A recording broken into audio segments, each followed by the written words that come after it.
สวัสดีทุกคนยินดีต้อนรับทุกคนเข้าสู่รายการกินข้าวเมาขวัญตัวขวัญไผ่ขวัญไผ่ต้องมาฟังกันว่าเป็นขวัญไผ่เนาะแต่ว่าเขาสิกินข้าวไปนำแล้วก็เว้าไปนำเลยทุกคนเลยสบายเป็นเรื่องของไผ่เกาะเรื่องของไผ่เกาะเคยถือตัวอย่างหมอว่าขวัญพอติแบบถือพอติตัวเรื่องอย่าง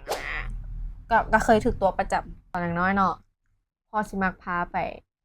โฮงกัญญศิลป์ก็คือเราลิ้นกัญญกรรมแบบส่วนเฮาซื้อปี้เข้าไปให้กระเจ้าเบิ่งเข้าใจ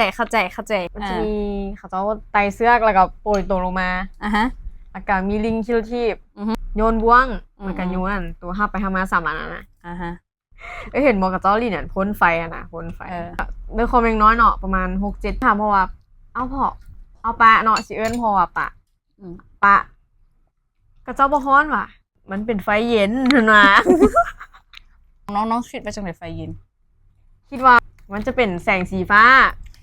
มันแบบเห็นมาจากน้ำแข็งสินะคิดว่ามันบ่มีความร้อนมาแต่ว่าไฟที่น้องเห็นมันเป็นสีฟ้าหรือสีส้มแต่ทีนึงมันจะเป็นสีฟ้าก่อนเพราะจะใส่แอลกอฮอล์เนาะพอเป็นเด็กน้อยแบบแบบว้าวมากแบบไม่เคยเห็นเนี่ยน้องมันแบบว่ามันแปลกมันจะมีเป็นม้วนแล้วเขาจะจูดไฟแล้วเขาจะโดดไปนะอันลิ้นไฟยุ่งเงินได้แบบนี้กับไฟมันจูดมาคิดสินะเพราะมันเป็นไฟเย็นมั้ยบ่ตัวสีส้มนะบ่จับตัวสีฟ้าน้องเอามือจับแม่เป็นอะไรล่ะร้อนสะดุ้งใช่แหละ